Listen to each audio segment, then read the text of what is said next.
Bienvenidos a Inversiones y Negocio. Bueno, estamos viendo cómo se está complicando. El gobierno ha tenido esta semana una caída en el Senado, el tema de la ley de base. Básicamente lo que nos importa, que vamos a tratar ahora, el tema de la ley de alquileres que está en ese combo, ¿no? Y que próximamente, en la semana que viene, se estará tratando ya en diputado, y si se llegara a caer, ¿qué pasaría con eso?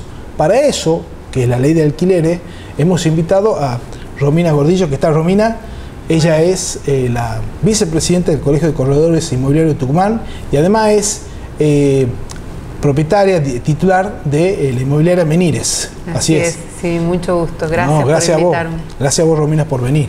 Bueno, un poco esto, ¿no? Te lo tiro cómo estás viendo esta situación.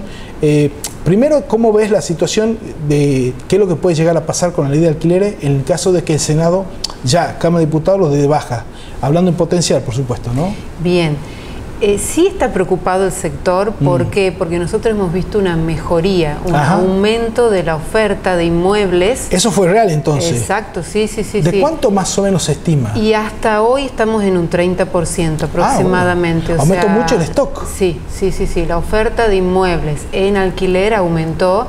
En enero fue despacio al principio y después se hizo progresivo. Milei tenía razón cuando él decía sacando la ley, básicamente quedando con lo que dice la Constitución, que es un acuerdo entre partes, digamos, quedaría, el mercado reaccionaría y habría un aumento de la oferta. Sí, así es, porque al dar más flexibilidad a ambas partes para contratar, entonces los precios iniciales, sobre todo los valores de locación, cuando uno comenzaba, se descomprimieron. Eso por un lado, porque ya sabe el propietario que su actualización es menor en el tiempo, o sea, más corta. Entonces no hay presión en poner un priceo, que es un precio caro de entrada. Exacto. Entonces, al ser menor el tiempo que tiene que esperar para la actualización, bajaron esos valores y a los propietarios sí, digamos, ven como mejor ya esta forma de contratación, en donde ya su dinero de rentabilidad se va actualizando.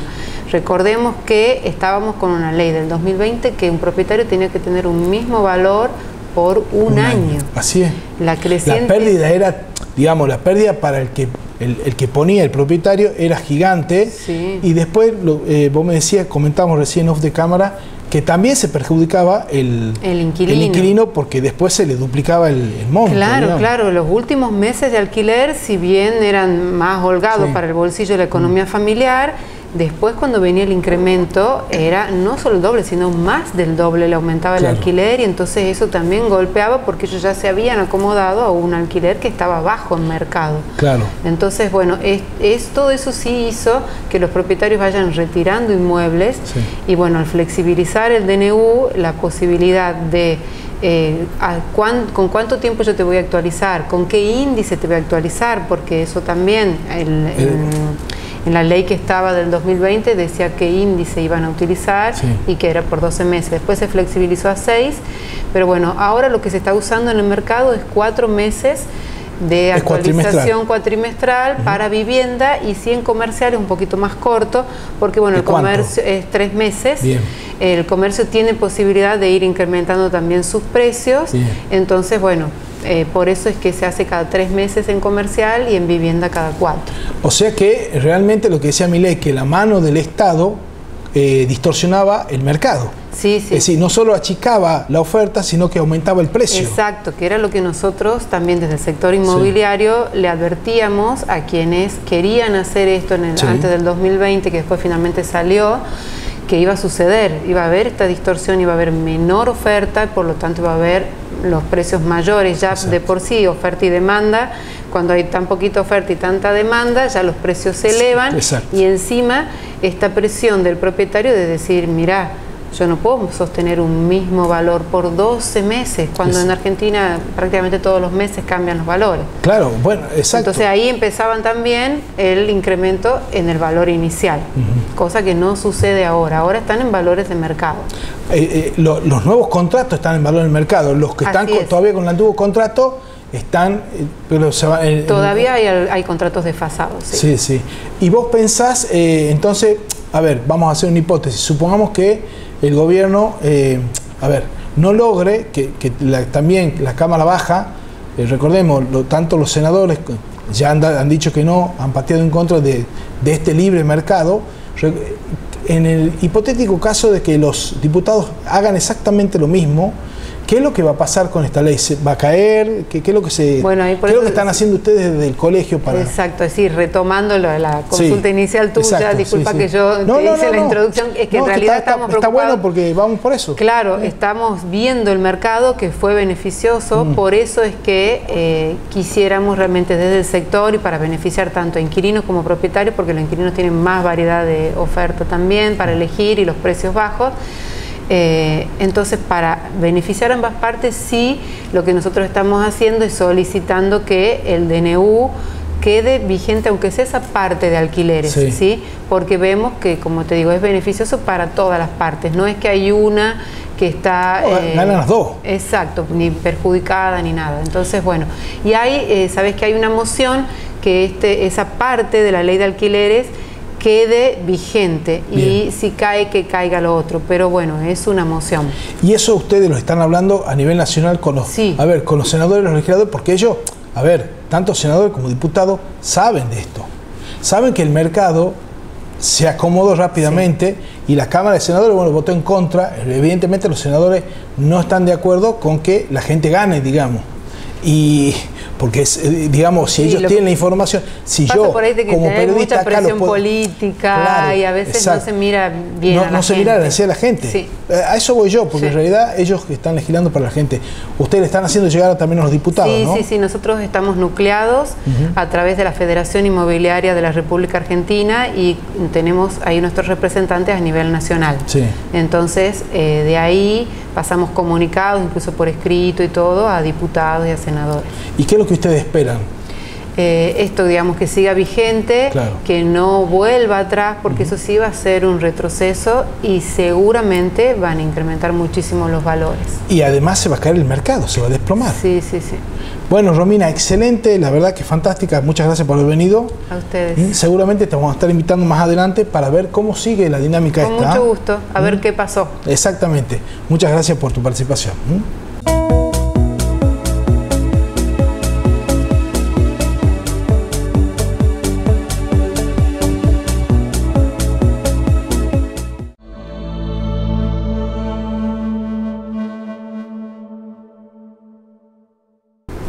Bienvenidos a Inversiones y Negocios. Y bueno, un poco para analizar lo que está pasando con la economía, que los datos se van acomodando un poco, más allá de los golpes que está recibiendo el gobierno en las cuestiones políticas. Hemos invitado a Eduardo Robinson, que es el economista en lo personal, para mí el número 1 de todo el norte de Argentina. Para mí está la Fundación Mediterráneo, está en Rosario lo que sería la Fundación Libertad y Progreso. Y bueno, y acá para nosotros está Eduardo Robinson como la persona que más está especializada y obviamente como el polo de conocimiento del norte de Argentina. ¿Qué tal, Eduardo? ¿Cómo estás? Muchas gracias por tus palabras, Juan, un gusto y muy amable por la invitación a tu programa, siempre es un gusto. No, por favor, el gusto y el placer siempre de tenerte como maestro es mío. Bueno, un poco, ¿cómo estás viendo esta situación? Bueno, mira, está precisamente arrancando, te diría, dando los primeros pasos la gestión de Javier Milei, que por supuesto sabíamos que no iba a ser fácil. El terreno político en la Argentina no es un terreno fácilmente transitable, sobre todo cuando no venís de los principales ejes de poder, ¿no? Exacto. Javier Milei sabía que iba a tener digamos que el comienzo iba a ser bastante complejo, pero bueno, yo creo que lamentablemente los últimos acontecimientos, lo hemos visto durante todo el mes de enero, idas y vueltas, marchas y contramarchas con todo lo que tenía que ver con la ley ómnibus, que al final en su tratamiento, como todos sabemos, no ha tenido, bueno, el derrotero, digamos, que todos esperaban, ¿no? Luego el decreto de necesidad de urgencia, que también también ha sido bastante, bueno, visto por la justicia, etcétera, etcétera. Es decir, no está fácil desde lo político, ¿no? Y después, por supuesto, el propio Milei con algunas declaraciones o cuestiones, o tensando la relación con las provincias, que me parece que el federalismo es algo siempre un terreno bastante complicado, ¿no?, en la Argentina, porque siempre vienen los tironeos en momentos en los que la macroeconomía argentina, Juan, es una macro muy, sabemos, frágil, que tenés muchos frentes abiertos, que tenés un banco central que tenés que sanear, tenés un cepo que hay que levantar, tenés deuda con los importadores. Más de 40.000 millones de dólares aproximadamente. Exactamente, donde el gobierno, bueno, ha emitido este bono, el BOPREAL, ¿no? Entonces tenés distintos frentes abiertos y no tenés el condimento político para avanzar, al menos a la velocidad que requiere la economía argentina, que vayan dando los primeros pasos. Y el mercado leyó los primeros pasos de Javier Milei como muy positivo, una, entre comillas, cierta euforia en los mercados. Los bonos subían, el riesgo país, y bueno, todo lo que tiene que ver con las trabas políticas, las marchas y contramarchas políticas van, por supuesto, haciendo que Argentina no termine de despejar la incertidumbre. Bueno, un poco ahí, lo que charlamos el otro día, lo que Gita Gopinath, que es la segunda del Fondo Monetario de Cristina Georgieva, le dijo a Milei: está muy bueno el ajuste, pero necesitamos sustentabilidad política. ¿Cómo ves el tema ese? Bueno, yo creo que... Y de hecho, Milei dice, bueno, si no va por acá, vamos a buscar el 2025. Bueno, no sé si llega también, digamos, porque hay que llegar también, hay que llegar, por eso digo, esto es un camino muy desafiante. Tiene el cierto aval del fondo, eso en alguna medida ayuda, pero bueno, y ella también, ¿no? Digamos, Gopinath también estuvo con otros líderes políticos, con sectores sociales, etcétera, pero bueno, la Argentina sabemos que sociológicamente no es un país fácil, es muy complejo, y por más que uno lo pueda racionalizar al problema, llevarlo a la práctica, conversar con los distintos sectores, las resistencias sindicales, resistencias empresarias, que también las hay, porque los sindicatos, por supuesto, son jugadores importantes. Claro, son jugadores importantes, pero también el empresariado argentino. También, otros jugadores. Porque un empresario que es, como le dicen, caracterizado de alguna forma, porque caza en coto cerrado. Exacto. Si tenemos cepo, hay... Exactamente, es una economía, como te digo, cerrada, frágil, y con todas estas cuestiones por delante que van haciendo esto marcha y contramarcha, y por supuesto dentro de esas marchas y contramarchas políticas, yo creo que todavía el gobierno no empezó a poner en marcha un programa macroeconómico. Por ahora hay algunas medidas que se han podido desplegar, pero claro, lo que entiende Milei es que tanto la ley ómnibus como el DNU podían ser un poco la llave que inaugure el gobierno la gestión, pero bueno, trabado eso, claramente se le dificulta llevar adelante un programa macroeconómico y sobre todo un programa antiinflacionario que no solo incluya reducir el déficit fiscal, sino también incorporar, te diría yo, al sector productivo, al sector financiero, porque los bancos también tienen que involucrarse en todo esto. Nosotros sabemos que hemos quedado con una banca transaccional, y esto viene desde la 2001, ¿no? Pero una banca que esté, bueno, más, te diría yo, enfocada en todo lo que tiene que ver con la producción y generar calidad de crédito en Argentina, que es lo que está faltando. Sí, ¿y qué pensás de haber bajado las tasas de 110 a 80? ¿Es un buen es una buena jugada, y a largo plazo pensás que puede ir cediendo? Mira, yo entiendo que esto va en línea del propio saneamiento que tiene que tener el Banco Central, y creo que la medida está tomada para eso, es decir, para ir en alguna medida despejando las expectativas de que tiene que haber más emisión de dinero para pagar más intereses de los pasivos remunerados del Banco Central. Bajándolo. Claro, entonces tiene que ir un poco saneando el pasivo del Banco Central, que son precisamente las operaciones de pase, todo lo que quedó de... Ahí había, creo que, ¿no? 15.000 millones de dólares. Exactamente, son 15.000 millones de dólares. Entonces, es una deuda, es un pasivo muy elevado, muy grande, que hay que sanear. ¿Por qué? Porque en la medida en que eso no esté saneado el Banco Central, bueno, eso está dificultando también todo lo que tiene que ver con levantar el cepo, y tienen que ir disminuyendo sobre todo las expectativas de más devaluación, más emisión monetaria. Exacto, sí. En la medida en que haya más emisión monetaria, Juan, hay presiones inflacionarias, hay expectativas de más devaluación. Entonces, parar un poco la pelota, llamémosle así, de la emisión monetaria, y de todo lo que tiene que ver con la monetización del déficit del sector público es muy importante para trabajar en las expectativas. Pero bueno, como te digo, por ahora ese es el eje central, te diría yo, de la política antiinflacionaria en la Argentina, o como se dice, el ancla de precios, tanto mantener el tipo de cambio oficial como tratar de ir saneando Banco Central más reducción de déficit fiscal. La pregunta ahora prácticamente, digamos, a 3 meses, 90 días de la gestión Milei, yo te diría es, pregunta, ¿alcanza con eso? ¿Alcanza para evitar más cimbronazos en la economía argentina?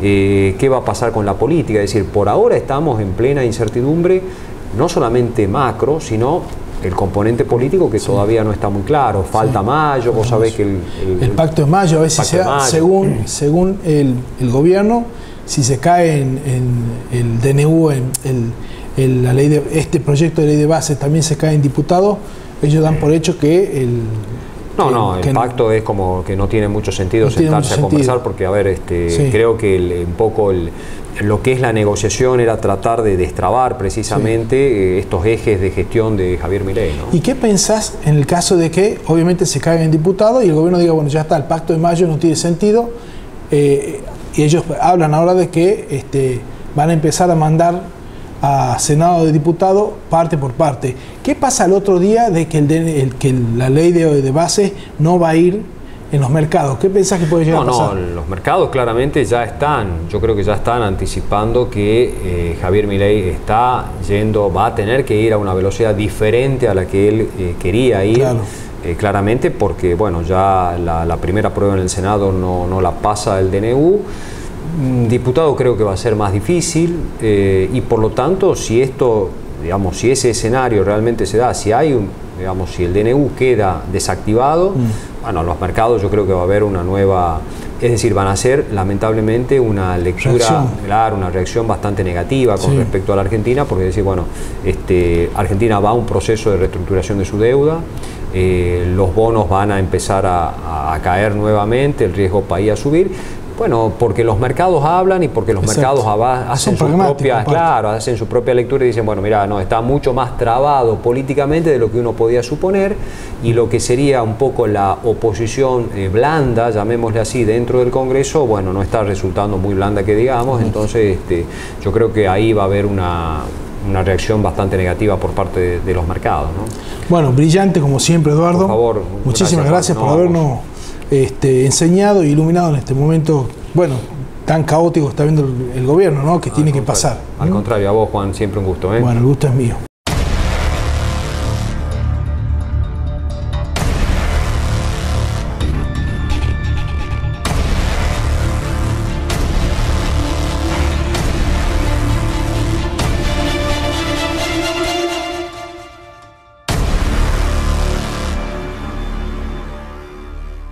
Bienvenidos a Inversiones y Negocios. Estamos acá con Juan Iriarte, analista económico especializado en la Universidad de George Washington. ¿Cómo está, Juan? Buenas tardes. Sofi? Muchas gracias por venir. No, gracias. Te quiero consultar cómo ves, bueno, durante ya todo el paso de tiempo, cómo está la economía hoy del país. Bueno, buenísimo. Bueno, hay que hacer un pequeño análisis general, digamos. Vamos a analizar... ¿Desde qué asume? De lo que asume Javier Milei, nuevo presidente. Recordemos que él asume el 10 de diciembre, su primer día en funciones es el lunes 11 de diciembre, y él asume con una inflación corriendo al 15.000%, con un déficit fiscal de casi 16 puntos del PBI, más de 16.000 millones de dólares que le deja Cristina Kirchner, Alberto Fernández y Sergio Massa, pero básicamente Cristina Kirchner, de deuda, le deja una deuda con importadores de casi 45.000 millones de dólares, le deja una deuda en swap con China de 20.000 millones de dólares, le deja, el conjunto total de deuda que le deja Cristina Kirchner luego de 20 años de haber pasado por la Argentina es de casi 420.000 millones de dólares. Es decir, la deuda externa total de Argentina está en 480.000 millones de dólares. 420.000, es decir, el 92% lo generó Cristina Kirchner, y Mauricio Macri solamente el 5%, es decir, 43.000 millones de dólares. ¿Por qué hay que decirlo esto? Porque hay que ser realista. Cristina Kirchner generó casi un PBI de deuda de la Argentina, con un país que en el año, por ejemplo, Argentina en el año 2002, antes de la devaluación, tenía un PIB que rondaba los 300.000 millones de dólares, 350.000, y tuvimos el éxito de la soja que empujó los precios y fue el gran crecimiento de Argentina. Recordemos que cuando lo voltean a De la Rúa, entre Raúl Alfonsín, padre de Ricardito, y en su momento Duhalde, arman la devaluación, porque eso estuvo forzado, arreglado, inclusive desde la matriz de Washington. Bueno, llegó la devaluación, la soja en ese momento estaba entre 160 y 150 dólares, la tonelada de soja llegó a estar en el gobierno de Néstor Kirchner y de Cristina en casi 680 dólares. Lo que se recaudó en el Banco Central cuando fallece Néstor Kirchner en el año 2010 estaba en 78.000 millones de dólares, y entre el fallecimiento de Néstor Kirchner en el año 2011 y 2015, que Cristina Kirchner asume ella. Claro, en realidad era el segundo mandato de ella en 2011, sí, post fallecimiento de Néstor Kirchner en el 2010, en situaciones muy poco claras, digamos, vamos a decirlo así, como el caso de Nisman. Son esos casos que uno nunca sabe qué pasó. Nunca se supo. Lo mismo pasó con el tema de Carlitos Menem Jr., nunca se supo. Así que, bueno, pero un poco yendo a la cuestión económica, Cristina recibió un Banco Central con 78.000 millones de dólares. Recordemos que lo hizo eyectar, rompiendo, destruyendo la Constitución Nacional y lo que significaba el tema de la Carta Orgánica del Banco Central de independencia de poder económico. Ella llamó al Senado y por medio de un decreto que aprobaron el otro día, en menos de 24 horas, senadores y diputados aprobaron todo, y en menos de 24 horas lo expulsaron a Martín Redrado, que estaba sentado arriba de los 78.000 millones de dólares, y a partir de ese momento Cristina los despilfarró en la economía, y bueno, destrozó, y bueno, entregaron el gobierno el año pasado, exacto, y en diciembre le entregaron a Javier Milei un Banco Central desfinanciado, no con 78.000 millones de dólares como estaba en el año 2011, sino lo dejaron en menos 11.000 millones de dólares. Pero además otro dato, Cristina dio la orden de que se usaran, que ya se sabe, populi ahora, antes era un rumor, de que se habían usado reservas. Es decir, vos, por ejemplo, haces un depósito en un banco, sí, y el banco toma de encaje el 20% y el otro 80% lo vuelve a prestar porque es parte del negocio. Bueno, había más de 18.000 millones de dólares de privados depositados en cajas de ahorro, y por orden de Cristina se usó eso, por eso que el balance del Banco Central daba menos 11 millones de dólares, pues estaba financiado de ahí. Es decir, dejó una deuda monstruosa, no solo de 420.000 millones de dólares, sino además se llevó por delante la Constitución, se llevó por delante la independencia de los poderes legislativos, de la Cámara Alta a la Cámara Baja, se llevó por delante el poder, la independencia del Banco Central. Bueno, entonces Milei llega y está empezando a reconstituir eso. Claro. Pero bueno, lógicamente no puede de un día al otro solucionar algo que se... Imagínate, 20 años de desastre. Tantos años. Exactamente. Porque es lo que todo el mundo ahora se pregunta, ¿no? Que dicen, ¿qué está pasando? Exactamente. Bueno, la gente quiere resultados inmediatos. Claro. A ver, ojo, el 40% que lo votó, recordemos que Milei sacó 57%, 56,5%, casi 57% de los votos, es decir, el 60% de los votos, casi el 60% de los votos que lo apoyan a él. Bueno, la gente lo apoya a Milei y está dispuesta, de hecho, el último track de índice de confianza y de imagen pública de Javier Milei, el último que entregó Management & Co. el día de ayer, lo daba por arriba de los 63 puntos de imagen positiva, post haberle bajado en el Senado la ley de bases, ¿no? Es decir, todos estos golpes, estos ataques que nos está haciendo Milei, en vez de destruirlo, lo que hacen es construirlo. Porque la gente se da cuenta de que él quiere gobernar para la gente, porque él vino a hacer el ajuste. Recordemos, en la política se usa mucho el teorema de Raúl Baglini. Raúl Baglini era un radical de Mendoza, que él decía que los políticos tienden a prometer en campaña, ¿sí?, y millones de cosas. Por ejemplo, en Tucumán, supongamos, si vamos a traer el mar a Tucumán, vamos a traer... Es decir, y cuando van llegando al poder y a asumir el poder, bueno, no se aplica eso, se llama teorema de Baglini. A medida que te acercas al cargo, te olvidas de todos los que has prometido en campaña. Bueno, Javier Milei vino a destrozar ese ese concepto, porque de hecho él al asumir está haciendo exactamente todo lo que dijo en campaña. Ajuste, corte, ataque a la corrupción y a la casta. Bueno, justamente, y ha logrado mucho. En casi 2 meses y medio ha bajado la inflación del 25,5%, 26%, corriendo al 15.000% anual, la ha dejado ya febrero del dato de 13,2%. Y eso obviamente molesta a la política, a la casta política, que es el Estado, que es decir, un grupo de políticos que viven del Estado, ¿sí? ¿Por qué? Porque los empieza a jubilar, se le empieza a terminar el negocio. Si Milei tiene éxito en esto de lograr que la inflación, se estima que la de abril o mayo va a estar por debajo de un dígito, bueno, en la elección del año que viene, ya va a haber cambios en senador y diputado, seguramente va a ganar por el 60-65% y seguramente ya va a tener cámara propia en la Cámara Alta y en la Cámara Baja. En definitiva, se están ajustando todas las variables económicas. Milei ha logrado licuar la base monetaria, recordemos que la dejaron en casi 25.000 millones de pesos, hoy está en 12.500 millones, 13.000 millones de pesos, es decir, la ha reducido en casi un 45% y ahí está el fruto de lo que está pasando. Estamos viendo también cómo los precios están empezando a ceder porque estuvo el ministro Caputo en la AmCham, que es la Cámara de Comercio Americana en Argentina, y estuvo charlando con el presidente, con Facundo Gómez Minujín, y le dijo, bueno, que tuvo una charla con todos los supermercadistas, le dijo, muchachos, ¿por qué no hacen baja de precio? Y ellos dijeron, bueno, ¿qué hacemos el 3x2? No, porque eso tiene que llegar a la gente. Eso se llama, es una forma de bajar el precio encubiertamente. Entonces dijo, no, muestren la baja de precio.